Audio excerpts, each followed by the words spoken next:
Hello, you guys. Hello, hello, hello. You just start the fry, right? So I am just about to play a video for you guys. This is Police Week. So if you guys don't know what that means, every year this week, usually they have a huge thing in Washington, D.C. Unfortunately, due to COVID, that has been canceled for last year and this year as well. That being said, I'd like to bring that to you guys. Hopefully, you know what? Let me make sure that this is the privacy settings on my Facebook is actually, yeah, I have to change the settings. Hold on a second. Sorry, I don't know why it doesn't now. It always makes it private, which I don't understand why now. But give me 1 second. I have to make it public. I don't know why it does that to me now. All right, it's public now. Sorry.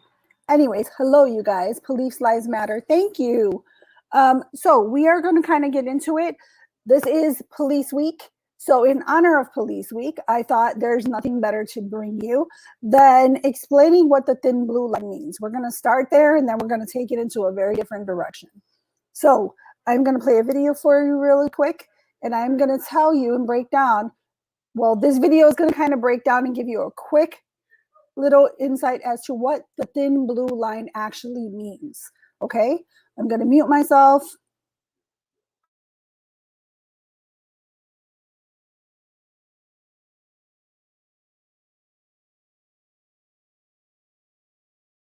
The thin blue line is a symbol representing the men and women of law enforcement who hold the divide between order and chaos.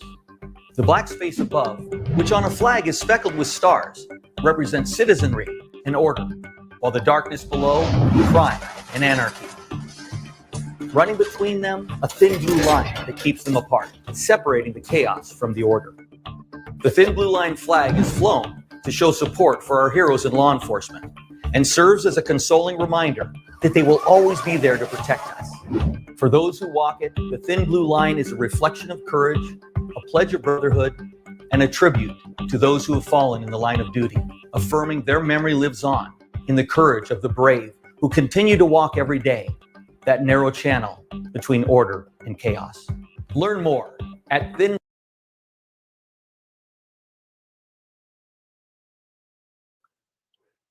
So for those of you who didn't know what the thin blue line means, that is exactly what it means. That is the thin blue line. It is the divide between good and evil, basically, between law and order. Hi, Jenny. Hi, Amy. Hi, Rita. How are you? Hello, hello. Don't forget to like and share this video. I would greatly, greatly appreciate it. If you guys have not subscribed to our YouTube channel, which is Just Us, please subscribe to it. I did share it on the Chelly page. So if you go in there, you can look for it. You can please like and share it. If you have problems with Facebook, because Facebook has been acting crazy, please definitely go look at it on the page. You can always go to YouTube if Facebook is giving you a problem. Okay, so just wanted to share a little bit about what the thin makeup still looks great. Thank you. You guys, I didn't wear makeup just for this video. I did a live video earlier, so I did a makeup look. That's where it's from. Hi, Jennifer. How are you? How are you? Hi, Rose. How are you? Chris, you let me know when you're ready. Chris will be joining me. So as soon as he's ready, we will add him to the screen, and then we will go. You're good? Let's welcome Chris to the screen. All right. I think we're good. Can you hear me? I could hear you. Okay, that's where I was having issues getting the microphone up and running. All right, how's everybody doing? John Tisha should be joining us in a little bit. Okay, cool. Perfect. So the only thing I started was I just kind of mentioned that this is Police Memorial Week. And, you know, last week we kind of talked a little bit about things in regards to police officers, and we had talked about wanting to introduce like recognizing true heroes and putting it out there that these people actually gave their life and no one talks about them. So we decided, what was it, last week or the week before, that we would start doing like little episodes on true heroes. No, it was during last week's episode. Last week. So, and then now this week was Memorial Week. So I was like, what better time than to get into it? So that's what this is. The only thing I played was like a 1-minute video of what the thin blue line actually means, because a lot of people have like different opinions about what that actually means. So I played like a 1-minute video, basically just describing what the thin blue line is, and that's where we're at. That being said, before I get into what this new series is that we're going to talk about in regards to police officers who did make the ultimate sacrifice. Okay, I lost Chris, but he'll be back in a minute, I promise. So before we get into this whole, and he's back.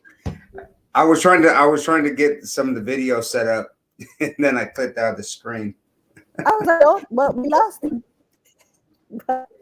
So anyways, so yeah, before we get into what this particular video is going to be surrounded by, I wanted to give you guys a little bit of stats really quick, and just so that I feel that they're not talked about enough. So I will touch on that briefly. Police officers make up about 700,000 across the United States of America. That number has dramatically decreased within the last year. It was a little over 800,000 last year at this time. It is now 700,000.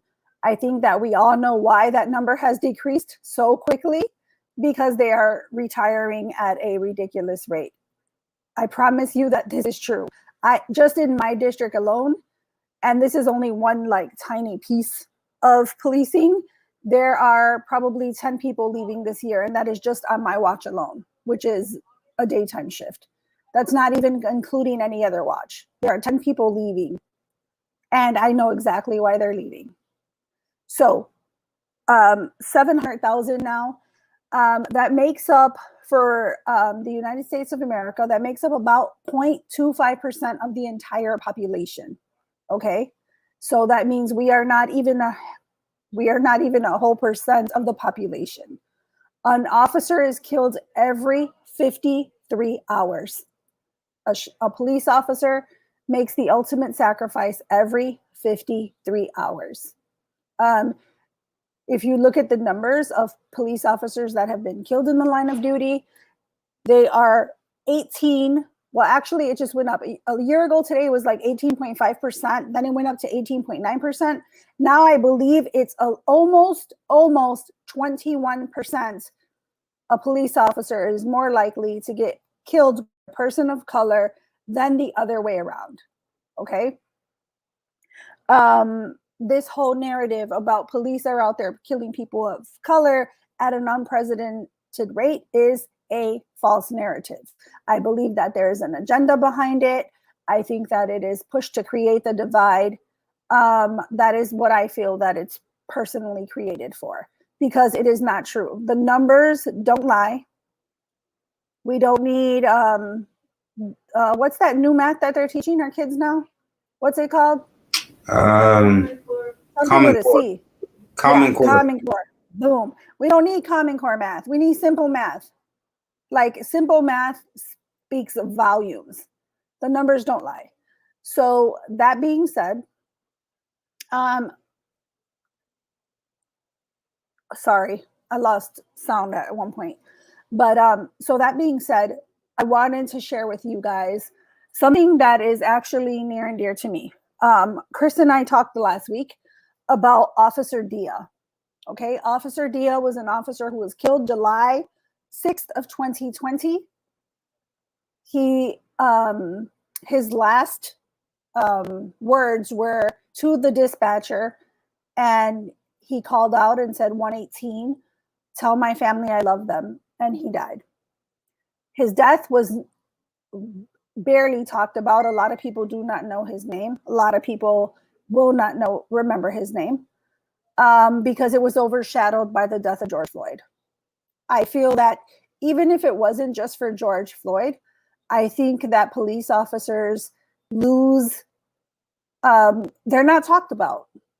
Like, they're like, people tend to think like hey, that's the job you signed up for. That's what you put in for. So I think that that's why they don't get put on like pedestals. Excuse me.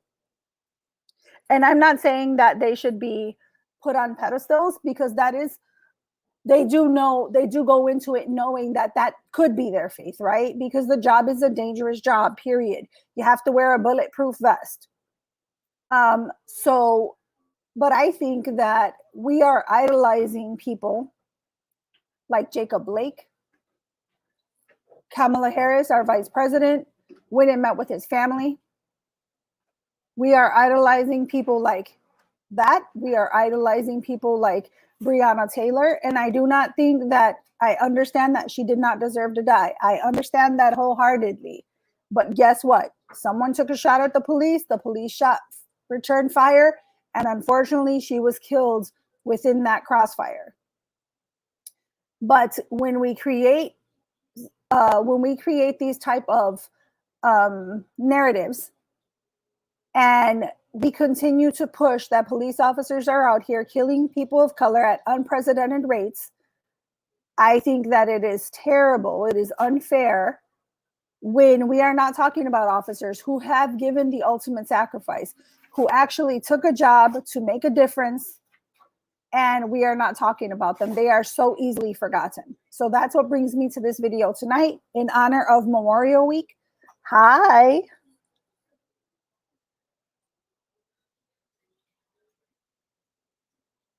You guys are muted. She said hello. And when I told him that video was off. We did our best. I think we're good. Yeah, you guys are good. You guys are centered, and I hear you guys well. I'm not used to this side. Oh, my hair's all jet. I'm not used to this side. I'm used to sitting over there. This is weird. I know this Why? is Because you're on opposite sides? but we're usually the other way around, and this just feels weird. All right, let's get rolling. Okay. Can you guys hear me? Yes. Okay, sorry. So yeah, so that's kind of the point of this video. So we talked a little bit about what the thin blue line means. Now we are going to talk about an officer that is very near and dear to me. And I figured that I wanted to start with this officer only because I did know him personally. He was very young. He was an amazing person. So I thought that we would start with him. Let me share my screen. And I'm sure that a lot of people will not know his name. Give me a second. Let's see.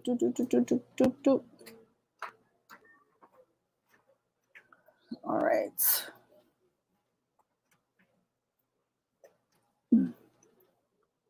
Sorry, guys. So this is Officer Michael Ciriali. Michael Ciriali was a Chicago police officer. He was on the job for a year and 3 months when he was killed in the projects of Chicago. He was shot in the stomach and died 6 days after he was shot and killed. His murderer was a 16-year-old boy. Now, mind you, this was in 1998. So when we talk about everything that's going on today with these, whenever they're talking about, oh, they're just a kid, oh, you're killing these babies, these babies are trying to change their lives. Mind you, this was in 1998 that Officer Sirielli was killed by a 16-year-old kid. And if you guys have noticed, when I have said before in my videos, I have said that this has been happening in Chicago for years. For years, this has been happening. That would be what, we are in 2021. So 1998, that was what, 22 years ago? More or less, right? Yeah. And if you guys remember correctly, I've said in Chicago, this passing guns to kids and the kids getting away with it because they just get a slap on the wrist. I've said that in my videos prior. And this is exact proof of what I'm talking about. This officer was killed by a 16-year-old kid.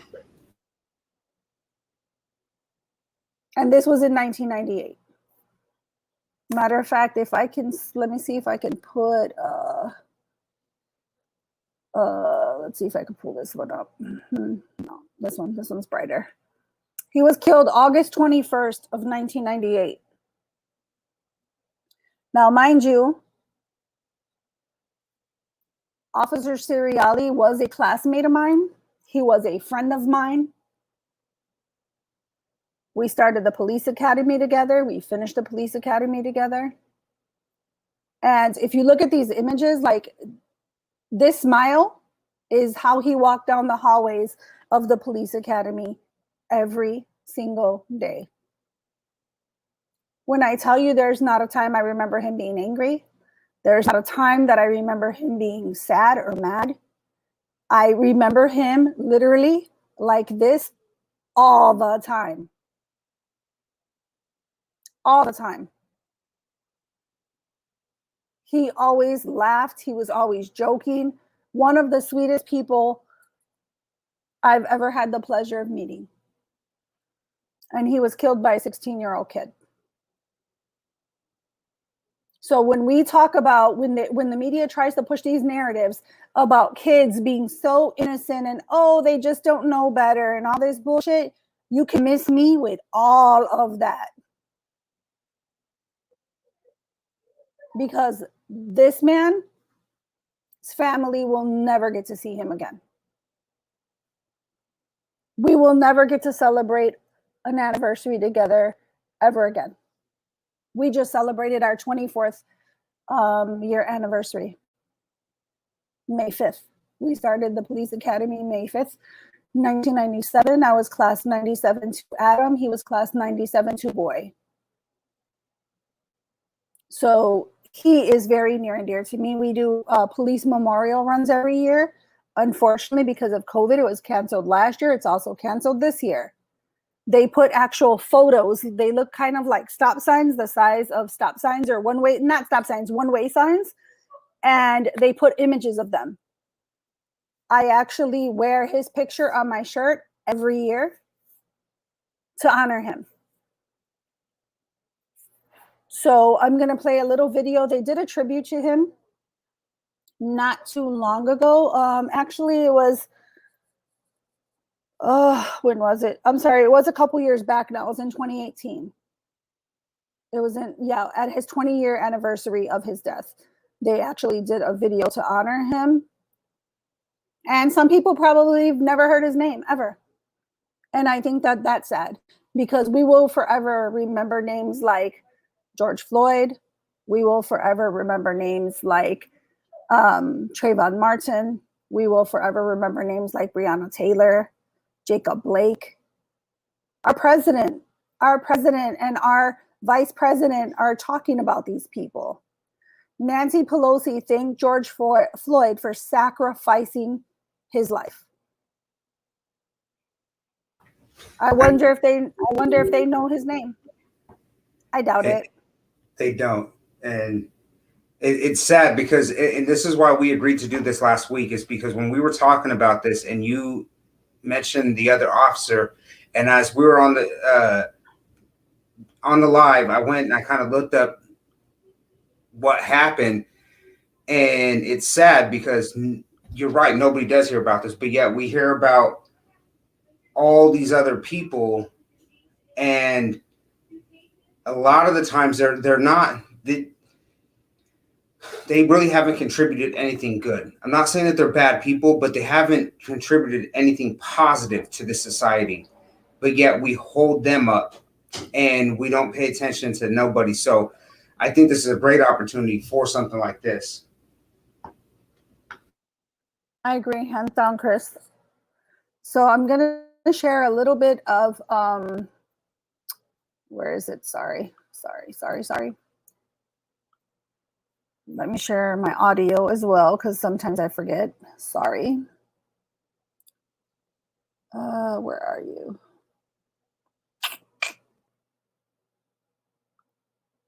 Okay, here we go.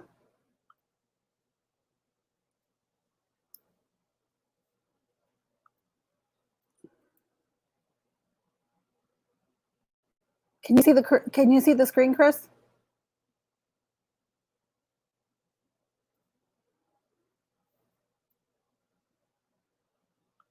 Yeah, I can. Investigation in the now demolished Robert Taylor homes at 41st You guys, give me a second. and Federal.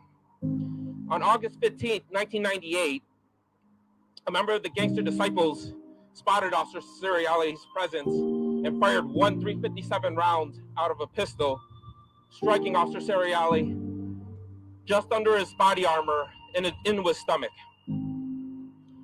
26-year-old Michael Ciriali died 6 days later at Cook County Hospital. They walk that thin blue line. It's not about silence. It's a thin blue line.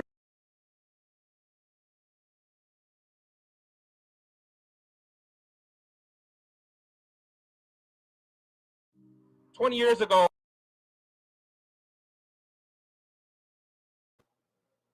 All right, I'm sorry. I expanded it because I wanted you guys to see like the little articles that they play through it. It's not a long video, so I'm going to replay it and I'm going to expand the screen so you can see it in full screen, okay?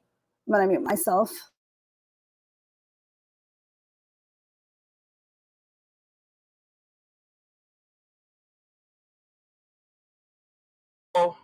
Michael Ciriali died in the line of duty.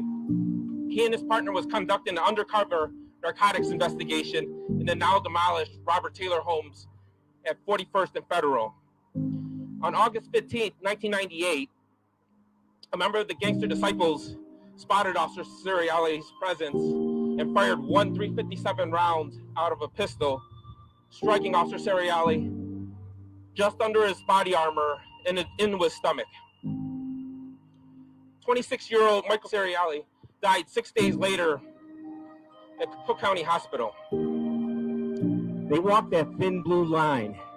It's not about silence. It's a thin blue line that separates good and evil. And Mike was good, and unfortunately, evil won that day. I'm honored to read a statement from Officer Sirielli's Aunt Irene Ramirez on behalf of the family. We want to thank everyone for remembering Mike and doing things for the community and the Chicago Police Department to honor his memory during the last 20 years. It means a lot to us to know that Mike was so loved by his police family and friends.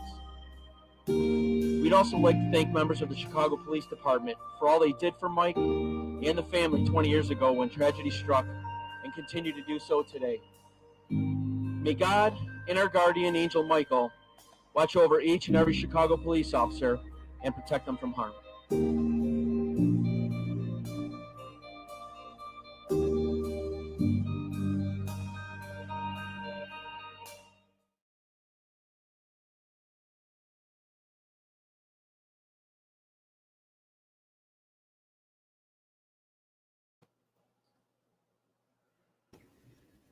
That So, was a good little video. oh wait, sorry. I gotta kill this damn stream. All right, sorry about that. So that was his honoring of him after his 20 years of his 20-year anniversary of getting killed. The guy who spoke on behalf of his family, was on behalf of his aunt, was his partner. His name, I won't say his name just for certain reasons, but that was his partner the night that he got killed. That was also another classmate of ours that was in the academy with us. So I know them both very, very well. Well, unfortunately, Mike is in heaven now, but so that was his partner, and he did go through it. So when an officer is killed, it doesn't affect just one person. It literally affects families, multiple families. One being his parents, his extended family, aunts, uncles, cousins, brothers, sisters, et cetera, et cetera, et cetera. their family and friends that watch this boy grow up. It touches every one of his Blue family, every academy, every classmate that attended the academy with him and knew him, every police officer that has those fears of walking out their door and never coming back to their family. It is, whether they knew him or not, anytime an officer dies, you are touched by that, because that is a reality check that could be you. Every wife who sends her husband who sends their husband or wife out there each and every day, that are their thoughts. It is literally affects so many people on so many different levels. So when people sit here and talk about officers wanting to just be kill people, I'm like, you couldn't be more wrong. And I'm never gonna ever say that there's not bad apples in the police department. I've never worked with one, thank God. But I'm not the type who would sit back and allow people to do terrible shit to people either. So that being said, out of the 700,000 police officers, there is probably less than 1% that are bad. And I'm talking about across the USA. So, and if you don't believe me, I dare you to tell me that it's wrong. That the percentage of bad is anywhere higher than that. And that's based on actual reports that state what offenses police officers are doing, what they've been kind of what the hell do you call it? Shit, I'm having a chicken nugget moment. It's based on actual what do you call them? Complaints. Oh, couldn't think of it. Sorry. Complaints against police officers. And they even calculated people that don't complain, because, you know, of course they're going to state, well, people don't complain because they're worried about police retaliating, et cetera, et cetera, et cetera.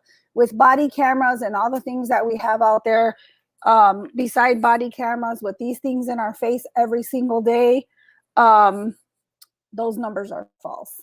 So I'm telling you, it is less than 1%, if that. So again, the narrative just doesn't fit. Like, it literally doesn't. Police officers are people like everybody else. Like everybody else. They go through divorce. They go through issues with their children, issues within their own families, issues within their own communities. They deal with alcoholism. Some people, I would say sometimes police officers are probably more prone to mental health issues and alcoholism and maybe even drug abuse because of what they see every day. We are not programmed a certain way as a people. We are not programmed when you go through the academy just because you are trained for certain things. How are you trained to see a baby murdered? What's ever going to prepare you for that? What's ever going to prepare you for helping a woman who's been abused and tied up and beaten and raped repeatedly? What's going to prepare you for that? I'm not saying that you don't do it and you become accustomed to doing certain things and it becomes a job, because you have to kind of put yourself in a situation where that your mental health is going to be okay. So you kind of start, you see things a little different over time, but there's nothing that prepares you for that. No academy can prepare you for that. I don't think talks can prepare you for that. I don't think any of that can prepare you for that. I don't think there's anything that can prepare you for that. So I think that it is, we are human. Police officers are human like anybody else. That being said, oh, look, they're playing a disappearing act. The camera goes off and one is missing. My dogs are barking, and I was like, "Yo, I'm trying to work here." Are Sorry. they really?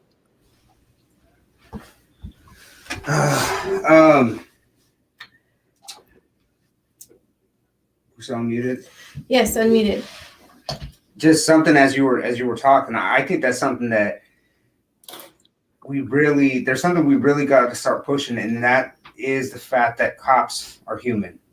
And you're right, because there's what the media is pushing is that this narrative that they're not people, that you guys are not people. You're just cops. Robots. You're robots, and you're programmed and you're trained to do certain things. And I think you hit some very good points. There's nothing that's going to train you to pull up to a scene and see a dead person, whether it's a baby, an older person, a younger person. Like, nothing's going to get you prepared for how you're going to take in that moment. Is it going to affect you right away? Is it going to affect you later? Like, people don't understand that. And then you brought up another good point where, and sometimes when I'm listening to you, I'm like, yeah, I didn't even, I think I even forget, like, we forget when two people, let's say when a police officer and whoever they're talking to, when they meet at that point, whether it's a traffic stop or whatnot, they both bring something. Like, they might both have stuff going on and are struggling with something at home, but people don't see that. They always want to simplify it. I won't say always, but what we're seeing right now, the trend is to simplify it and to show these interactions in the lens of racism or white and black. And if you bring up, hey, well, the person who died or was arrested, like, they had a long sheet of long criminal history. They're like, yeah, but you can't pay attention to that. Doesn't matter if you beat up 3 or 4 people. You can't pay attention to that because that's irrelevant. The cop should have known better. But then on the other hand, you're like, well, we never hear about, yeah, but the cop was going through a divorce. It was bad. They lost their cool for a second, or, you don't ever hear nothing like that. And not to say that's an excuse for people to do bad things, but we all bring some type of baggage to the table. And I think they made police officers, the media has made police officers, I won't even say less than people, because like she said, you guys, they're trying to make you out not to be people. You're robots. You're just there. Yeah, no, I agree wholeheartedly. It's kind of sad, to be honest, because I think, like, if you think of all the things that we hear and all the things that you see on the TV, if we were just, and I mean we, like us, if we were just people that didn't like watch, like really like look into things for ourselves, if we were not such free thinkers and like researchers, would we be those people stuck in that, like, like with those blinders on and only know what they tell us and believe what a lot of people believe, right? I don't know if you guys heard, there was a thing recently, and it was with CVS. So an officer goes in there, they took their lunch because their schedule has been so crazy. So takes his lunch and goes in there to CVS, and he's talking to a pharmacist who kind of like states that they hated the police. And he thought at first, like, maybe they were kind of joking because she was just so free about it. So she didn't want to help him whatsoever. So he then once he realized she was serious, he's like, wait a second, like, so if I was dying in the street, you wouldn't help me? And she was like, oh, well, that's different. And he was just like, wow. So she wasn't going to help him in the store just because he was a police officer? Right. That's racist. It was just within the last couple of days. Like, let me see if I can pull it up. Let's see. But he kind of made it very known, and he called CVS out. And then there was someone who did come to his aid and help him. But because of the fact of the uniform that he wore, yeah, he was treated like trash. Police officer, sorry. Or you're looking it up. See, and it's that right there. So, if we'll go back to the race thing, right? they, for a long, there was that history in our country where if you were black and you went to a certain place, they'd be like, oh, we don't serve your kind. And people always think it's only black people. If you were in California, they were doing the same thing to the natives and in your Hispanic Latino population. If you weren't white, you couldn't get served, right? And we wanted to get away from that.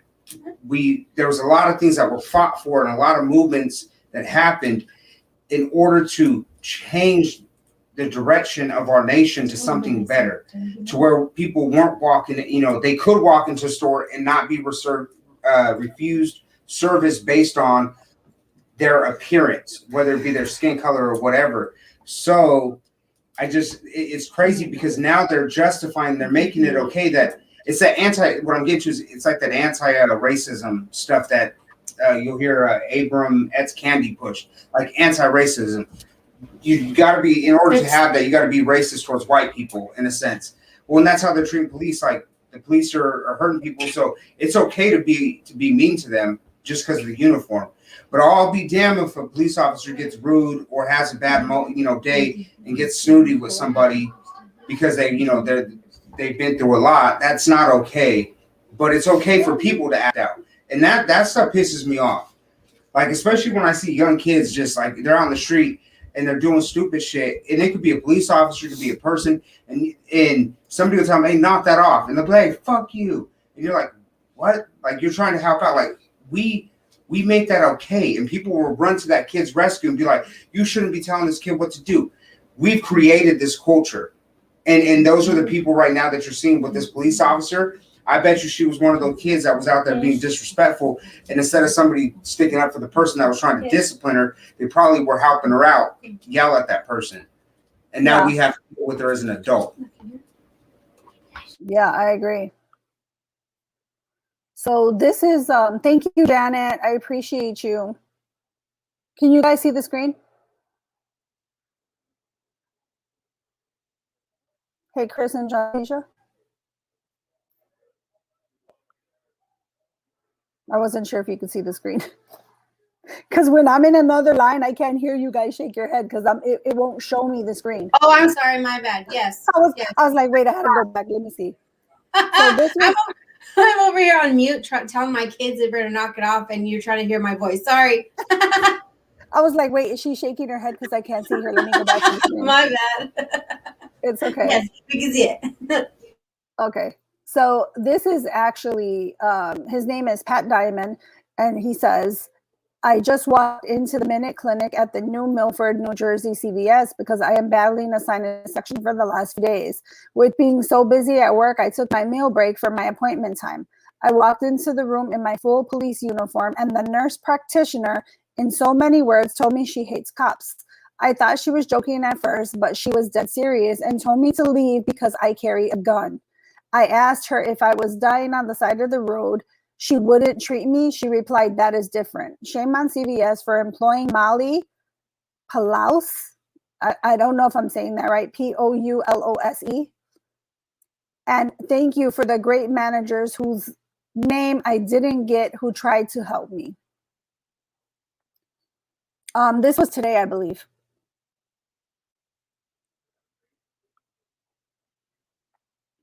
Now, the part of that story, right, that pisses me off is, you know how many times we work late, we work overtime, we spend a lot of time at work. So sometimes you have to take your lunch break, mind you, to fit in like those quick appointments. He's not taking time off of work. He's actually taking his lunchtime to do this. And this woman literally treats him like doo-doo because of the fact that he's the police officer and because he's carrying a gun. Well, yeah, he's the police. He's supposed to carry a gun.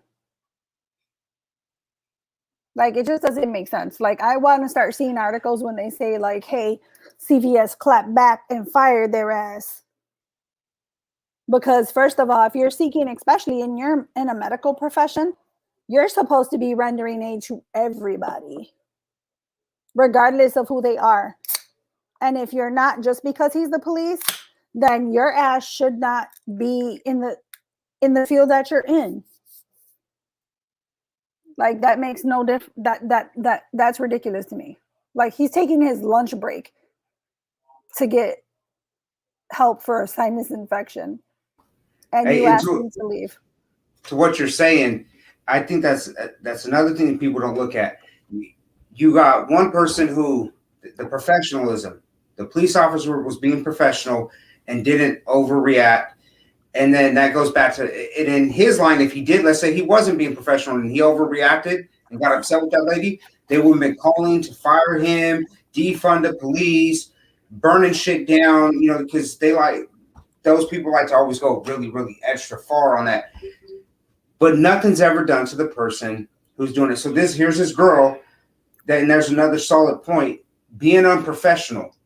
And you're right, she should have to help him out. She doesn't get that choice. She signed up for a job, but yet she refused him service.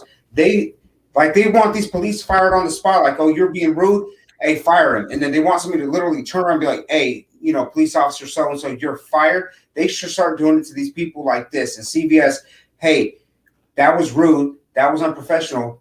You're fired. Get out of here. We can't have that. Yeah, no, exactly. You guys are making great points. All started when parents were no longer allowed to discipline and spank their kids for getting way out of line. A lot of folks will criticize police, but will never sign up to police their own communities that they claim that the police are terrorizing because they know the truth. The police aren't the ones terrorizing the community over. They are the ones keeping the terror from reaching their doorsteps. Thank you, Jonathan. I agree. Yeah, and that's the thing, right? Like, we talk so much, people talk so much about police doing this, police doing that. Well, you know what? Like, be the change you want to see in your community. Put your money where your mouth is and sign up. Period. They won't. Hey, I thought about this because you said that last week, and it's like, we live in a pretty good city. And I was like, I couldn't, it's not that bad for me to be like, hey, I'm going to go out there and join the police force, because we actually have a decent police. You call it? I don't know. Police force. Yeah. There's like anywhere. There's a couple dudes that, and I know who they are because I've had encounters with them. And there's a couple. They're, you know, probably not the best police officers, but you can't have your cake and eat it too. But honestly, I wouldn't go out there, because one of the biggest problems we have in our city right now is homeless and drugs. And it's not to the point where these people are breaking into houses and there's nobody doing nothing. For the most part, they just stay in their little areas and do their drugs. And for me, I'm like, that's not, I don't want to go get involved, because I don't like seeing stuff like that. And honestly, I'm the type of person, if you want to sleep underneath the overpass and smoke dope, I'm not going to go harass you. So I think you got a good point. Like, if you really feel, if your neighborhood's really that bad, yeah, go do something, go change it. For me, like right now, I'm like, oh, we're good. We're right outside of Stockton. Things aren't that bad. If that's the worst we have, I'm not getting involved. I didn't realize this was the pharmacy inside CVS and not just a regular clerk or whatever. No, it was the nurse practitioner for the pharmacy at CVS. Gotcha. Like, he even gave her name. What, was she the only one there? No, so I guess a manager came and assisted him. He didn't get the manager's name, but he got her name. Well, what if he was like having, like, what if he went into shock right then, or he had, you know, seriously couldn't breathe at that moment or whatever. And I know you said that he asked, so if you see me dying in the street, but what if he was like really having a medical issue right then and there at the counter? She was just like, nope, sorry. Manager who's not certified to help him in a medical capacity, because No, it could have been the manager behind the counter. They usually have one. In the pharmacy? Yeah. So like I know ours has one. It's the same Asian lady that when I go in, it's her. So if there's an issue, they always go to her.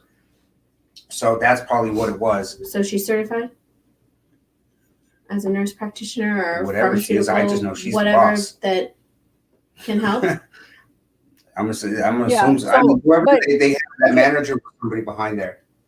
Yeah, if Oh, he was, The if manager he of was, the pharmacy. Yeah. Oh, I'm thinking you say manager. I think manager saying of manager all of CVS. CVS. I'm like, no.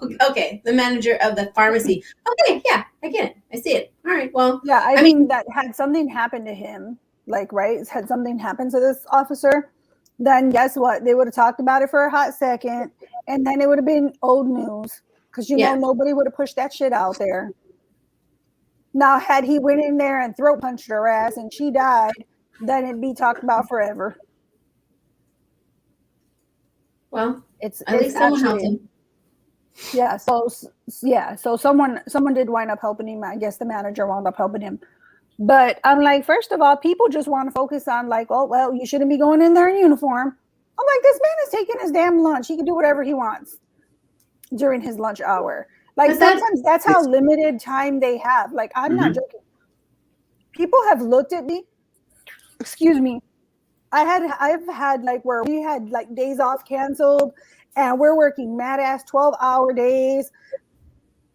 And we have sometimes you can't even go get lunch if you're sitting on a post like during riots and stuff. You can't go get lunch, you can't go pee, any of that stuff, right? So there'll be times where if you do take a lunch or something, like I'll run into Target because I can use the bathroom in Target. I can pick up whatever I might need for my kids at Target that I was supposed to pick up right after work that I didn't get to pick up after work. I could do all these things during my 30-minute lunch, right? People would be looking at me like I got 4 eyeballs. Like, I don't understand. Like, how? Why is it up to anybody else what you wear? I mean, as long as you do have shoes on and you're dressed. Well, here's Why is it up to? See, there you go. Oh my bad. I told you about this earlier. Like, I promise that's not Go what ahead, it is. Okay. For real though, like, why is it up to anybody what any professional wears when they go into a store? What if that pharmaceutical person, maybe someone was biased against CVS Pharmaceutical because they suck, and she walked into some other place and they're like, sorry, you work for CVS Pharmacy and I don't want to serve you. For real. So then everybody just gets to be an a-hole because they had a bad experience one time, or because that generalizes the entire population of people who work for CVS pharmacies. You know what I'm saying? Like, how silly does it sound? That's so silly. Or like army or military personnel. Like, if they're traveling and they have to be in uniform, like, nobody's saying nothing. And that's what I was going to say. I was like, or military. And then you have EMT, like fighters. Like, I know nurses who wear their freaking scrubs Yeah. after work during lunch. like they're running, like people have jobs and nobody else is going to say you could be a mechanic. Because like right here down the street from us, you have a Save Mart. And every time when I go in there, it's like I see an EMT person or a fire person, or you'll see something like a nurse or a mechanic. I rarely do I see police officers running into the store, but I've seen them before. We do have the recruiting station not too far away, so I've seen Navy, Army. The people still have to live, and you're right, Charlie. Like I know I've been places where I'm like, man, I got to go do this, and I have to be, I got to, let's say, an hour for lunch and to take care of some personal things before I have to report back over here. And there's a hard hit time. So really it might only be like 30, 45 minutes because I got to drive. So you're trying to get food, take care of this, take care of that, and then hit the next spot. And nobody's ever looked at me funny, but it's what's being pumped out right now. Like, here's this police officer just trying to squeeze in a little bit because maybe at the end of the day, he just wanted to go home and chill with his family, his wife or kids or whatever. And now he's got to deal with this. It's just. I mean, nobody likes bad customer service. Yeah, I mean, let's ridiculous. be real. Nobody likes bad customer service. This is no different. Right. I agree 100%. So these are just some images. There's nothing like to share as far as audio, but I don't know if you guys had it like where you guys are in California, like here they did a lot of like these horses. They were like these big ass ceramic horses. And they like painted them and did murals of them. And everyone meant something. Like each one meant something. They were called horses of honor. So they made one for Michael Ciriali. This is it. Painted his picture on it, put his date of birth. It was pretty cool, to be honest. This is actually the first I've heard about this week, actually. Memorial Week? Mm-hmm. They have it. This is the first that I've heard it's actually a thing. Yeah, they have it every year. It usually down in Washington, D.C. Like when I tell you that police from all over the United States go down to Washington, D.C. And they have a huge memorial wall with all the names of all fallen officers on that wall, all officers who died in the line of duty. It is beautiful. They have an amazing ceremony. It is literally, it will bring you to tears. It doesn't matter if you're the police or not. The ceremony is breathtaking, to be honest. And people come from all over the world. They also did, they started with like the canines not too long ago. And instead of doing the horses, they did canines. So they did do one for Mike as well. This was his star number that he wore. I'm trying to find the other ones. I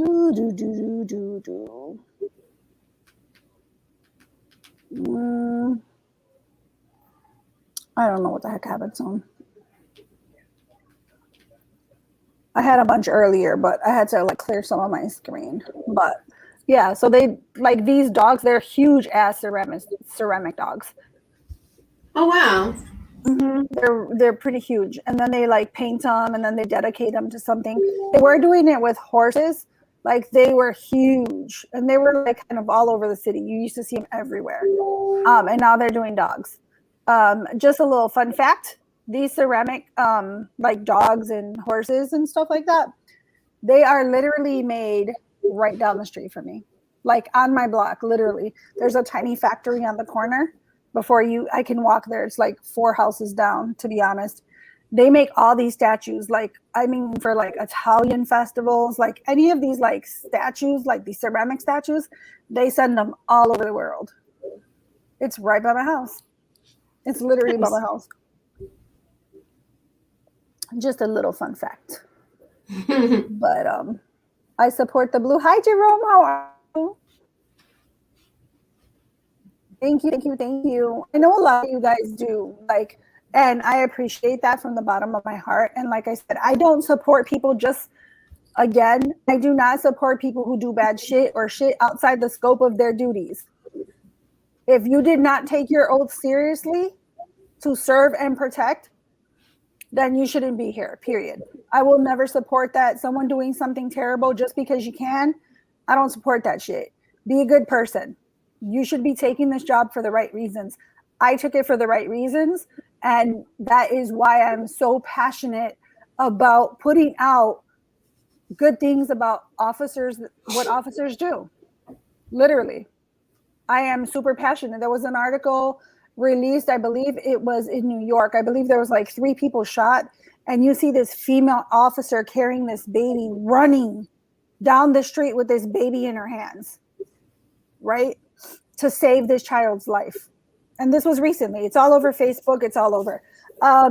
And what my thing is like, I really would love, I'm not computer savvy whatsoever, but I'm working with someone who is going to try to educate me on how to put videos together and all that stuff, because I want to put together a video of police officers doing stuff like that so that we can show you guys that, because they don't show you that.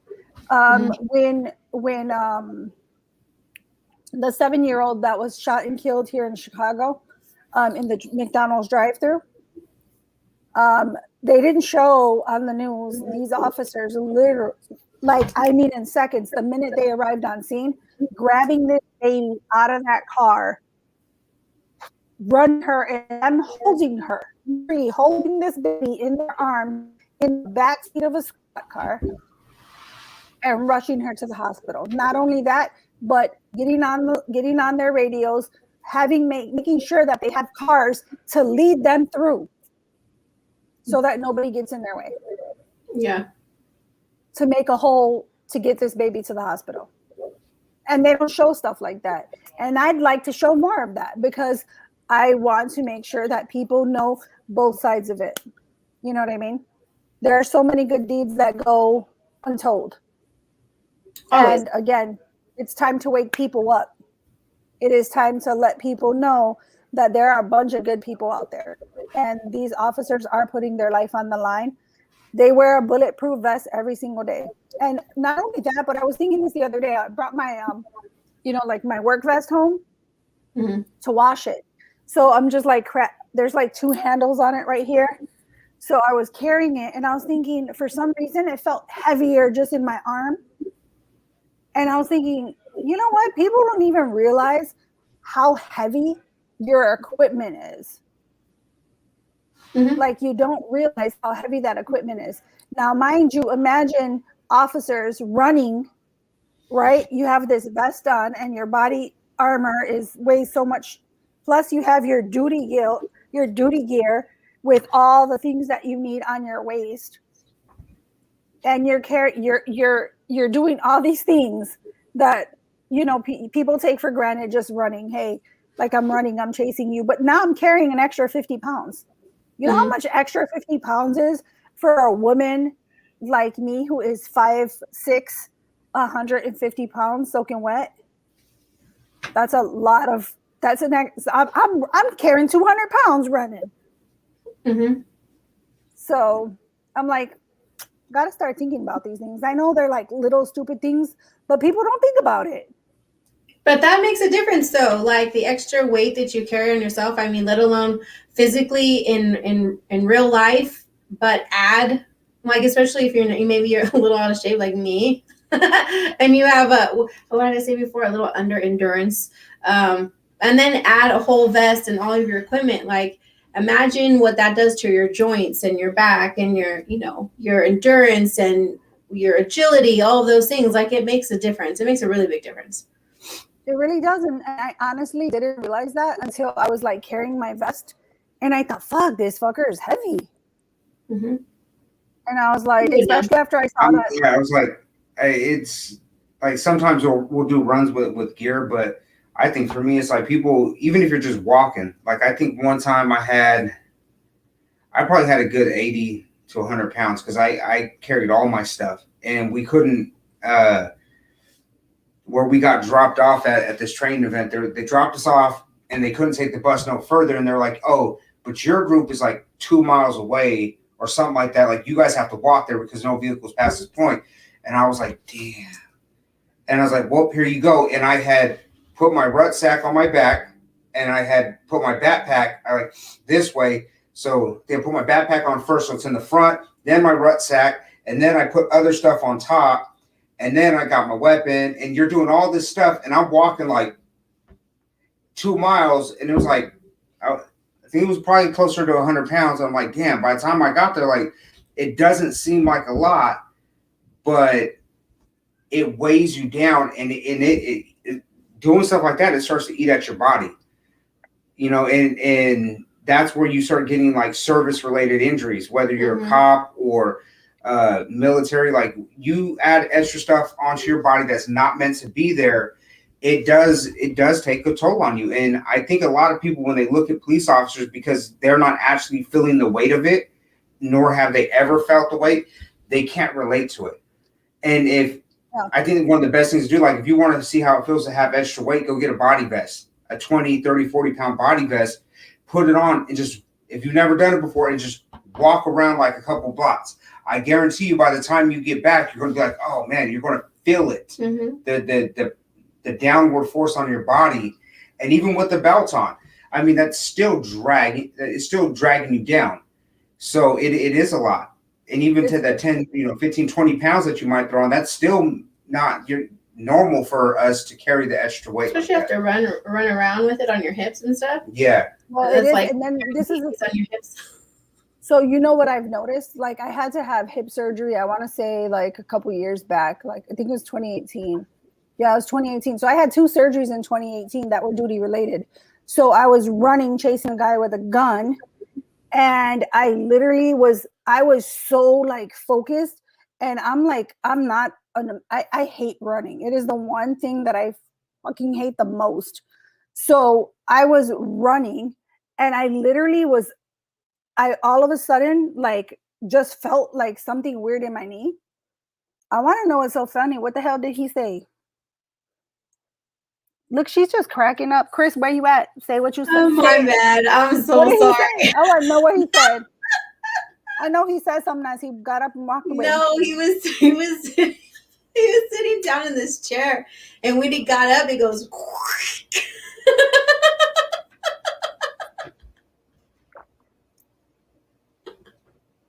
Just because it was his step to the chair. Sorry, I'm so sorry. It's okay. But anyway, so I was chasing this guy, and actually, I was going to help another officer actually, who had him in the backyard. So I was gone, and then all of a sudden, about a half a block, almost a whole block, I felt something like in my knee just literally tear, right? Like tear. And I was like, oh shit. So then I was like, I still wanted to get there, right? Because your thought in your head is get there, get there, get there. So we get there, and then they're like, oh, he's good. They got him cuffed. Everything's fine, right? I start walking, and now I'm limping. And I have a pain from like the inside of my left knee shooting up in my hip and up into the back of my butt. And I was like, oh man, something's not right. So I go to the hospital. Needless to say, I tore my damn my meniscus in my left knee, but I kept still feeling something in my hip. And I was like, no, because they did the surgery. And then I'm like, no, I'm still feeling this really sharp pain in my butt cheek and in my hip. So they wound up realizing that I tore my labrum in my hip, which when that tore, that probably pulled and tore my meniscus. So now I had to have one surgery in July, and then I had the second surgery on my hip in November. And then they had to because they left it all those months, because going through our medical section, is not right. So this happened in March. By the time they figured out I had a hip injury, it was like bone on bone, and it had been rubbing, so it kind of deformed the bone. So they had to shave the bone and all that stuff. But I noticed when I was sitting in the squad car, because you're sitting like this, and then you have, mind you, as for women, for the most part, our waist is much smaller, and then our hips are bigger. So I'm wearing this stuff all on my waist. Well, all the stuff on it, where does it sit? You're sitting up like this, and then you have your vest pushing everything else down. It literally sits into those creases and pushes. So I've been having I probably have been tearing up my hips all these years with all that stuff just grinding in your hips. I'm like, it's sad. The sacrifices we make, I'm telling you. I've been tore up my hips. Yep. But it's true. You do get a lot of wear and tear, and carrying all that shit on all the time. A lot of wear and tear. I had to have neck surgery.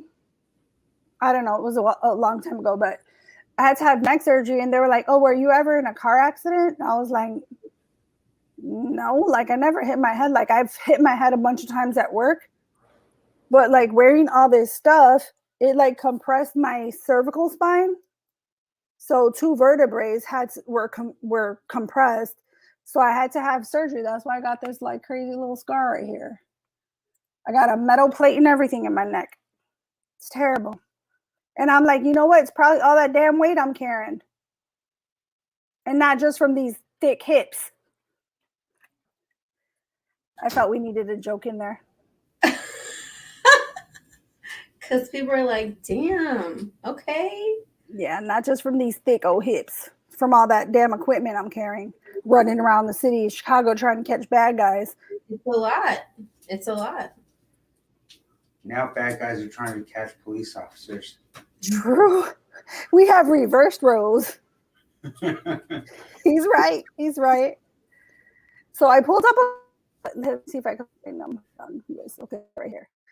So I pulled up, let me see. I think I put him in overlay. Did I put him in overlay? Yeah. Okay, so the one that's sitting underneath us right now is this one. I love this saying. Yep. There's a certain, like, there really is a certain type of person, excuse me, a special kind of person who chooses to run towards the fire or run towards the chaos. There really is a certain type of person, and a lot of people don't think about that because most people are indifferent and they just keep walking, or they don't care, or they think, you know, oh, that's not my business or it's not my job. But it takes a really special kind of person to get out of their own way and care more for the people who need help, rather than just walking away from it. I agree. And people don't think about that. I mean, there's a Bible in the verse who talks about A verse in the Bible. what did I say? A Bible in the verse. A Bible in the verse. Whatever. A verse in the Bible talks about, you know, the greatest thing you could do is lay one's down life for a friend. And you can put neighbor where friend is. And the greatest thing that you could do is give someone your time, is to give someone your attention, your effort. That's a gift that you could give somebody else. And I'm not saying that, oh, it's a gift, but I mean, at the end of the day, you know, people want connection, and it really is a gift. It's a blessing when someone looks outside of themselves and they choose to do something that puts other people's well-being in front of their own, just to make sure they're okay. And if that's, you know, if that's a blessing, then how is it bad? And not saying that people don't do bad things or that they make wrong choices, but at the end of the day, like, someone who's willing to put their life on the line for you is a real gift. I agree. I want to read this one to you guys because this one was like, I saw it and I haven't seen this one before. I've seen a lot of different ones, but I thought this one was pretty awesome.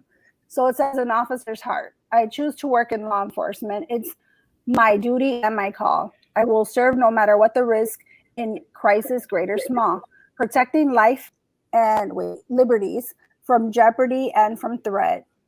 No matter what the time or cause, I'll respond with no regret. The thin blue line of courage is a symbol that reflects the depth of strength to conquer.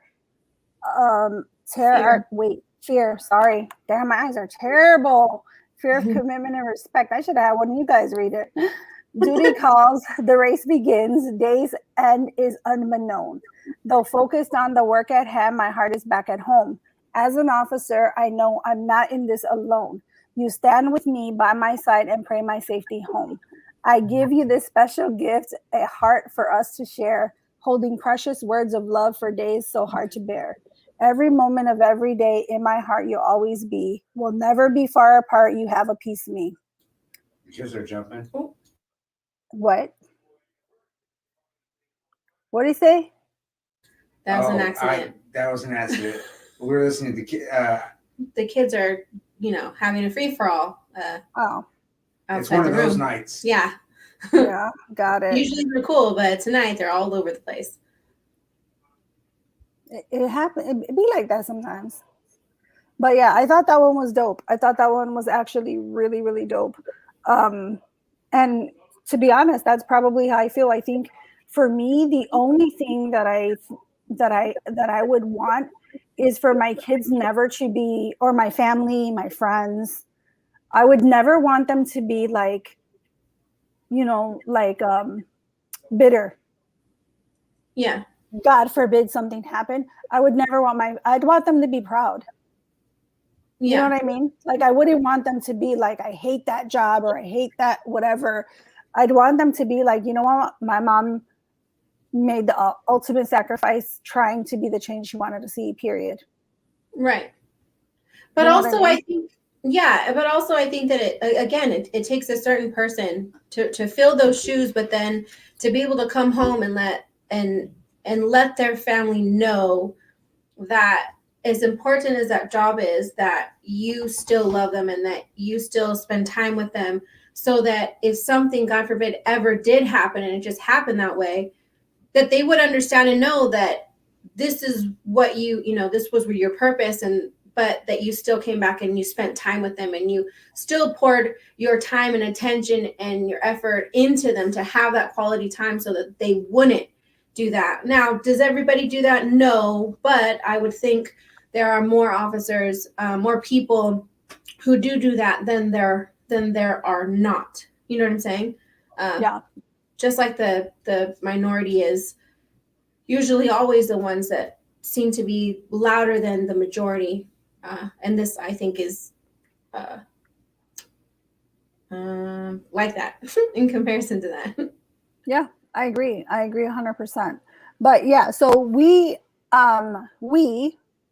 I say we are going to implement a new officer every time we do live, just so that we can put their names out there so that people can start remembering those names, because there are people dying to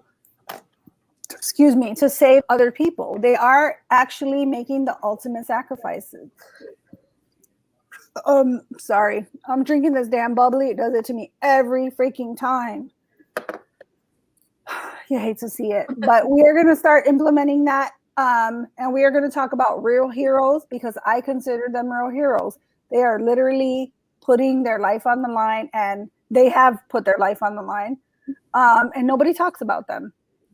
And it's, to me, I think that's disgusting, to be honest, that our president and our vice president are talking about people who are not good people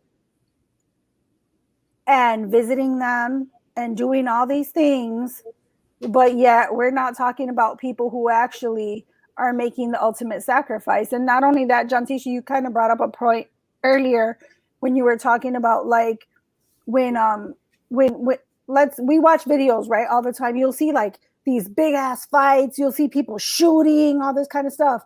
What is the first thing when shit breaks out? People fucking run. Mm-hmm. Well, guess what? While everybody's running to safety, we're running in. Mm-hmm. And we're running towards it. And a lot of those moments give other people second chances. Give them second chances at a life, or that opportunity to put life in perspective. Maybe they were making wrong choices at that time. Even for people who get arrested, that is still an opportunity to change your life. That is still an opportunity to turn your life around, even though you did get arrested and, it might not have been the best day, but those opportunities still have to happen in order for change to happen later on. So whether that's a victim who gets a second chance, or whether that's an offender that gets a second chance, there's still hope in those actions that don't seem like there's any hope. And I think that that's one of the greatest things that we could look at in these situations, or these types of positions, which often get overlooked. So I think conversations like this are super important, because it reminded me, when you said that, it reminded me, and Chris had talked about this before, because we had talked about it, when Jesus was on the cross with the two thieves, the two criminals on the side, or right before he went to the cross, the crowd, they asked for Barabbas, who was a known criminal. They asked for him instead of releasing Jesus. It was a crowd mentality. It was a mob mentality, and they asked for him instead. So it's kind of like that. I'm not saying that police are, martyrs. Some they might be in some cases. I'm not saying that they're martyrs. I'm not saying they're Jesus. I'm not saying that. But in comparison to the mob mentality, they would rather have the offenders. They would rather lift up the offenders. They would rather, lift up people who might not be the best examples, rather than honoring those who are trying to help other people other than themselves, those people that need help. So I think these conversations are good, because these are reminders, constant reminders for us to really think about that situation. But then also to remember that every situation, good or bad, brings hope. There is still hope in every situation. And one of the biggest things I see that is missing is love and hope in people and their hearts because the world is the way that it is. But there is still hope. We just have to remember that and keep sharing that message. Correct. I agree. And Chris, just so that you know, this is kind of just this is Memorial Week just started. So we are going to start talking about officers more often. We are going to start talking about officers that made the ultimate sacrifice and who we consider true heroes. So today I started with Michael Ciriali because he was a dear friend to me. He was in my academy class. We just celebrated our 24-year anniversary. And he did lose his life. The reason I focused on him was for many points, because he was a class member of mine, because he was killed in the line of duty, because he was killed by a 16-year-old child. When people are out here saying, oh no, these babies are so innocent. And that was in 1998. So imagine how much we have evolved from 98 till now. So it was kind of the point of I started with Sirielli for many reasons, because he was a close friend, because he was a classmate. He only had a year on the job at the time that he was killed. He was killed by a 16-year-old boy, and he was killed. And again, I'm not going to even go there. I'm not going to make it about race, but he was killed in the projects by a 16-year-old kid. So that's the reason I started with him. It was for many reasons, just to kind of like tie into what we're going to go into with this series and talking about true heroes. So we will get to that officer as well. I do know a lot about that case, and it was really disgusting and sad. And again, this was recent, actually. The one that's on the screen, that was actually very recent. And guess what? Did our president talk about it? Did our vice president talk about it? Did they call the family? Did they go take a plane over there to sit with this family? I can tell you right now, they didn't. No, and that's and that's sad. And for me, I don't hate people, but there's things that I hate. Right? I hate watching when people do stuff like that, like take that type of action like that. That really gets me. So like when I seen Kamala Harris jump on this plane to go see who was it? Jacob Blake. Jacob Blake. Like, what are you doing? You have all these other people out there that have done amazing things. Police officers, first responders, whether you be like a nurse or EMT or something like that. Just your average everyday citizen. Like, you have people that stop what they're doing to go help other people out. I was about to say that. And they don't, and it's not, and I'll say for those of us that do things like that, like, we don't want that. But those should be the people that you're uplifting. And for her to go there to see Jacob Blake, or for them to talk about these other people and to go see their family and to hang out with them like their friends, never knowing them before that is sending the wrong message to America. That is enforcing all the negative that we already have, that is being pumped out in the media, that is being taught in our neighborhoods.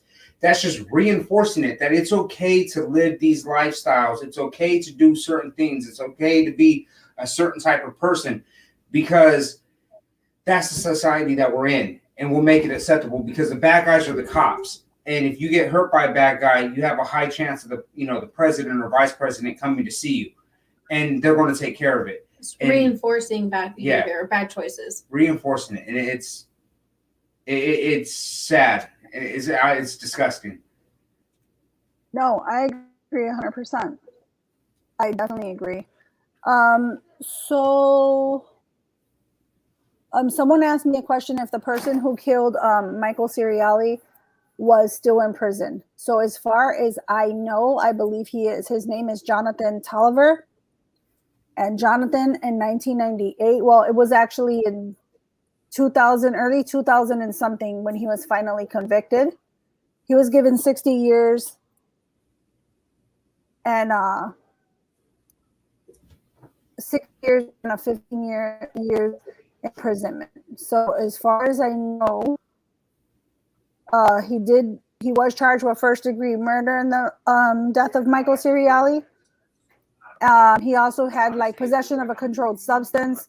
with intent to deliver. So he was given 60 years for the death of Michael Ciriali. I don't know if he is still in. Thank you, babe. I don't know if he's still in prison or not. Oh, that's your older mama. Sorry, you guys. Give me 1 second. Does he have a shirt on? It's husband. No, he does have his shirt on. Hi, husband. Hey, what's up, my people? I can't hear you. She said, "My husband." What's Hi, up, babies? How y'all doing? We're good. How you doing? Hey, I was like, hey, does he have a shirt on? And then I was like, stop.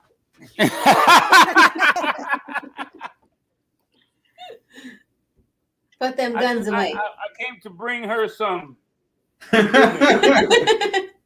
Yum. Thank you. Oh, Naz says, "Hey, Ricky." What up? He said, "What's up?" No, I didn't. I said, He what came up? to bring me food. He corrected you. Yeah, he said no. I said, "What up?" Yeah. Say it right. Say Hey, it right. Say it with your chest. and there we go. Jonathan, what's up? He's in the comments doing what he does best.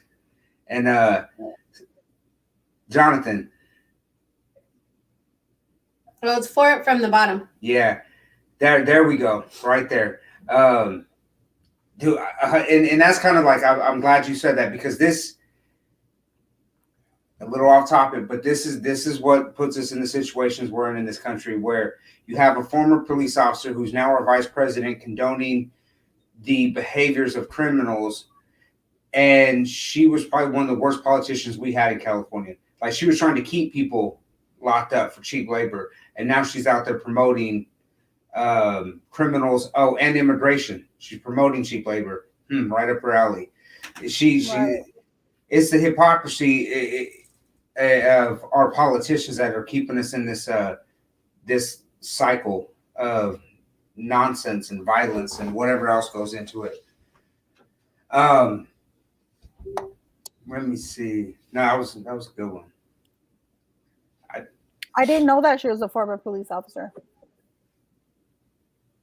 I didn't know that. That's why it makes it so bad. Yeah. I did not know that. I swear to God. Thank you for saying that. I didn't know that. Now she's gonna go hard. She gonna get it. Yeah. We'll save that one for the end. We'll recognize all the heroes first, and then we'll recognize her right next to. Yes, yeah. I think there's a few people who didn't know that. Yeah. I didn't know that. So we will have a show on that. Yeah. But, yeah. So we're gonna like I said, this is Memorial Week, Police Memorial Week. Usually they have a huge ass thing in Washington, and it is super dope. It is super emotional. It is literally emotional. Like it's literally like this feeling that when you get there, it is like nothing you've ever felt. And you don't have to. I've seen people who are not the police who go because they've heard so many great things about it, and they support police officers, so they go down there. And when I tell you, you will see these people in full ass tears. Yeah. That's how emotional it is. I went to my father, when we were younger, took us to Hawaii. We went to go see the Pearl Harbor Memorial right out there on the water. And I don't know, I think it was in 6th grade. I was pretty young, but you could feel the life and the presence and the, all of that, the loss and the emotion of it right there on the water. Like you could feel it, like it almost suffocates you, but like it enshrouds you. You know what I mean? I could just imagine at one of these memorials that you're talking about, I can just imagine feeling the emotion of the whole day and the event and the past and what happened. And I can imagine how powerful that is, for real, for sure. Yeah, no, it's really beautiful. It's super beautiful. But so this week I'm off today and tomorrow. On Wednesday when I go back. Tomorrow I will put like little gift bags together. I'm going to go out and get some gift bags, and I'm going to put like little goodies in there so that I am going to give back to the police and show them that me and my family appreciate them and all they do. So they're saying that she was a prosecutor, district attorney, but not an actual officer. Okay. Are you saying that she was actually an officer before that? No, I'm almost copy. Like, but she's. So I guess they consider that, right? Well, it's considered law enforcement, but not an Okay. actual police officer. Yeah. Well, Like, I mean, I think she was a lady at one point too.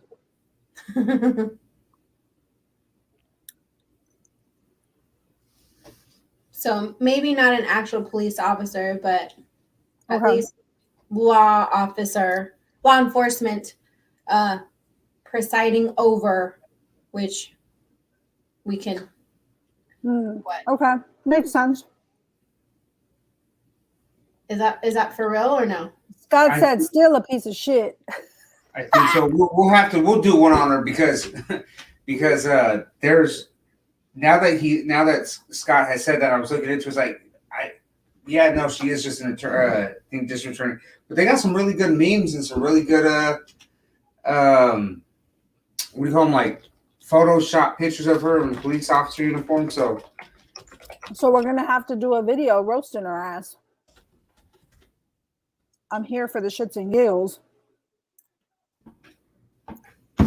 that'll But yeah, so we get banned. no, it could be like we'll have to create. We'll have like your tricks, Chris. You know how like you say one thing, but you totally mean the opposite. Oh, what were we talking about? Those are damn.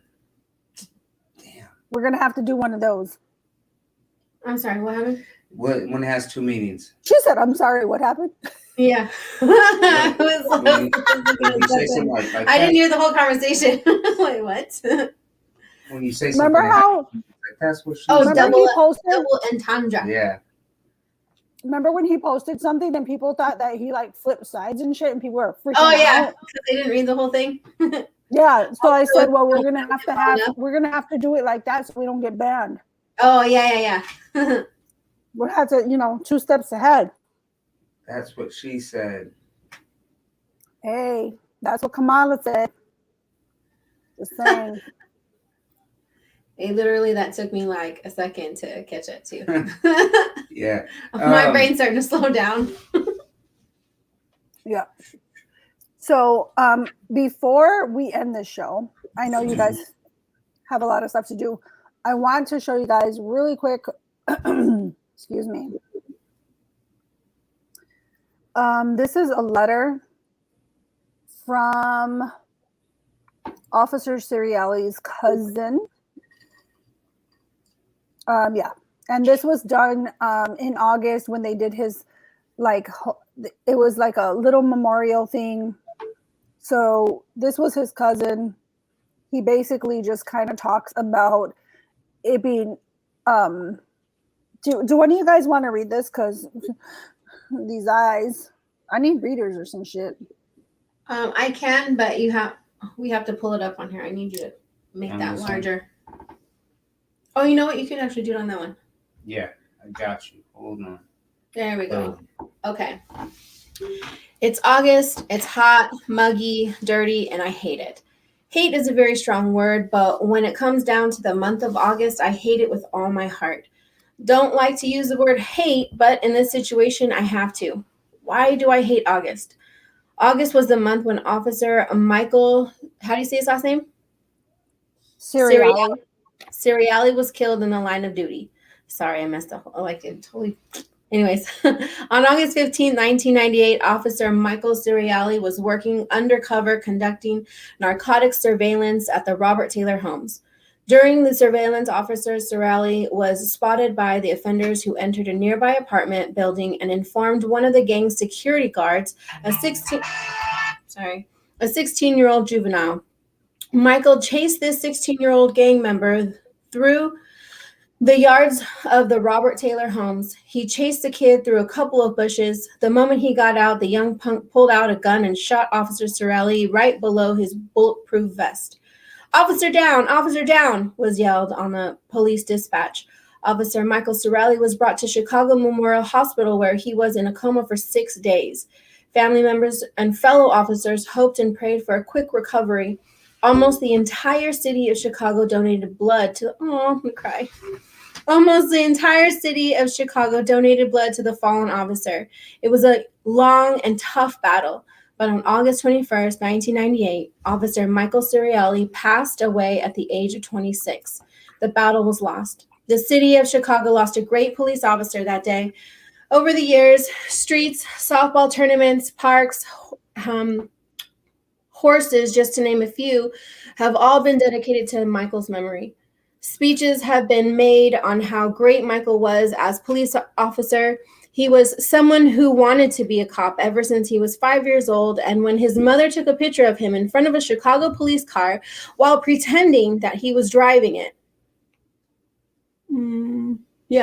He was the guy who would put his life on the line just to make this city safe. He was a great officer. But that's only the tip of the iceberg. All these tributes and speeches only talk about how great Michael was as a police officer. He wasn't just a cop. He was my cousin. No, wait, I take that back. He was my brother. Or at least that's how I've seen him. He wasn't your typical cousin who you would see around the holidays. He was someone that would come over every weekend and hang out the rest of the day with you. I remember every time he would come over to my house, he would always wrestle with my dad in the living room. It was so fun watching the two wrestle. It was like watching a bunch of WWF wrestlers. I can't remember who would win, but it would always end with someone having a nasty rug burn. Scroll up, please.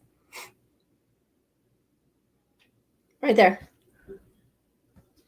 I remember when Lil Mike, let me explain that. In my family, we would always refer to Mike as Lil Mike.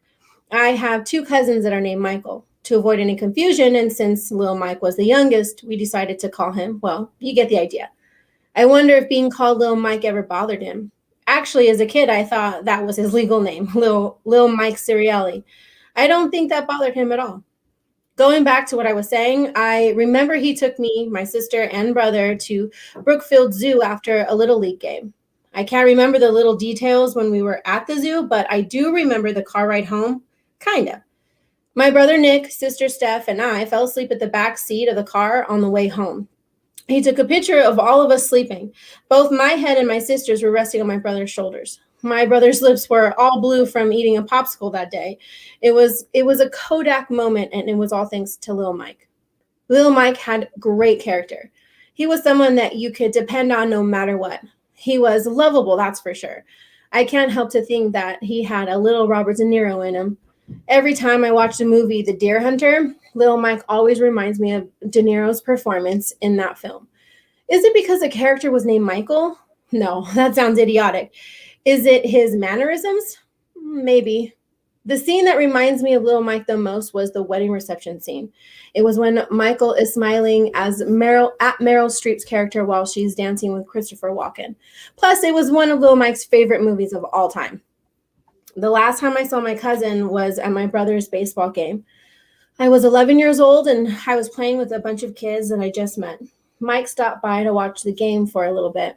He didn't stay long because he had to go to work. I was in the middle of playing some game with the other kids that I quickly gave my cousin a hug and ran off. I remember telling him, "Hey, Mike, what's up? Sorry, I'll see you later, playing a game." And that was the last time I've seen my cousin. Oh. If I would have known that was going to be the last time I've seen him, I would have said something like, "I wish you didn't have to go. I'm going to miss you." Scroll up. Stop. When I see that picture, I look back at my Jack Daniels, wishing that he was still here so I can have a drink with him. We would sit at the bar and talk about work, girls, family, but that's not going to happen, at least not at this lifetime. The one thing that I miss about Lil Mike is his voice. I wish I can hear his voice right now saying, "Hey, what's up? Everything is okay." When I get older, I'm afraid that I'm going to forget on how his voice sounded. And that just breaks my heart. It seems strange to say that, but hopefully you'll understand one day what I'm talking about. Many people think I don't show my emotions or didn't care about Lil Mike's passing. They're right. I didn't show my emotions. I try to keep my emotions to myself as much as possible. Sometimes I would feel that showing any type of emotion would show weakness. When Lil Mike died, I cried every night, knowing that I will never see him again. I did my best at writing this blog about Lil Mike. Cliche as it sounds, words can't describe on how much I love my cousin Michael. A button that says, "In loving memory of Officer Michael Sirielli," doesn't show how much I love and miss him. Words can't describe it. I know I'm repeating myself and this blog is all over the place, but I don't know what else to say at this point. It's hard to write something when you can't stop crying. One day I will die and leave this earth. My casket will be lowered 6 feet under while they play the song "We'll Meet Again" by Vera Lynn. When I'm finally buried, I will reunite with Lil Mike. We'll talk about family, girls, movies, etc. I want to spend hours talking to my cousin, Officer Michael Sirielli, but not yet. Not yet.